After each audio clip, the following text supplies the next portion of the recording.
What's up everyone? Alex here. Whenever I think about the early days of when I played video games, I always think fondly of the classic arcade games I played on the NES.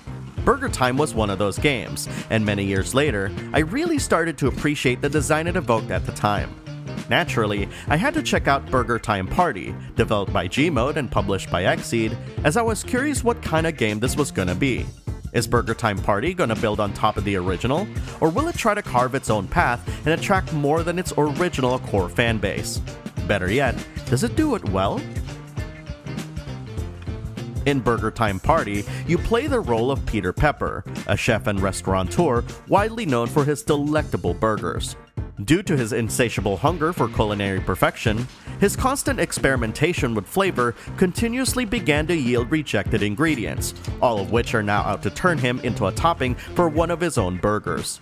In an ironic fashion, Peter Pepper decides to combat these egregious ingredients by incorporating them into his cuisine, and at the same time, ensuring that he's able to make the culinary creations needed to keep his restaurant afloat. This premise certainly makes you think that if Peter Pepper was more careful about his ingredients, that he could have avoided all this. Or does it speak to how good of a chef he is? I digress. BurgerTime Party begins with all of its game modes locked, save one. Solo mode tries to teach new players the foundational basics of BurgerTime.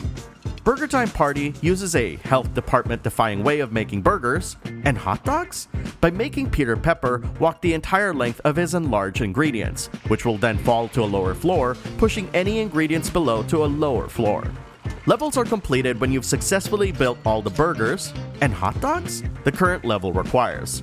After completing the first 5 levels of solo mode, main mode and challenge mode unlock, allowing you to challenge the game proper.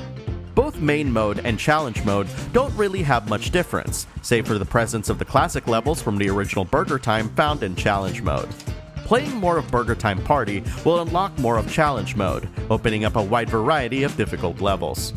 Apart from various modes of play, there are 3 more things that set BurgerTime Party apart from the original game, namely, its multiplayer, tiered scoring, and new obstacles to traverse. A good portion of BurgerTime Party is playable with up to 4 players, ensuring that the panic you'll be facing when trying to avoid dastardly ingredients can be shared with friends and family. You can also unlock a battle mode, which allows up to 4 players to either play as a version of Peter Pepper or one of the 4 enemy ingredient archetypes. Sadly, none of these modes are online enabled. BurgerTime Party also introduces tiered scoring, which awards you with stars indicating how proficient you were with scoring the highest score for said level. I personally only found this scoring system useful in solo mode, as levels beyond the 20th feel somewhat more puzzle-oriented than the action/panic-based gameplay of the original game. This tiered scoring system has made me question why this even exists outside of solo mode to begin with, and by proxy, made me question the existence of a puzzle-like mode in an action/panic-based game to begin with. After all, didn't fans of BurgerTime enjoy the game because they were able to make burgers while avoiding enemies? After a couple of hours of playing, I'm still not convinced that tiered scoring brings anything special to the table. Lastly, BurgerTime Party introduces new obstacles for Peter Pepper and friends to overcome. From crumbling floors and ladders, ice floors, and even conveyor belts, these obstacles definitely change up the way you'd be thinking about traversing through the level. At its core, BurgerTime is much like Pac-Man, with certain pathways being blocked by enemies.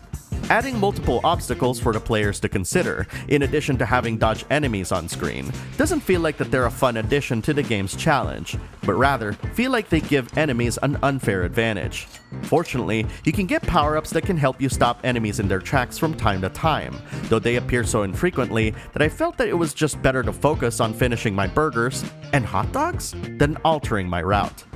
Peter Pepper also has the ability to use his pepper to momentarily immobilize enemies around him, and I found that this old tried and true skill is still the best the game has to offer.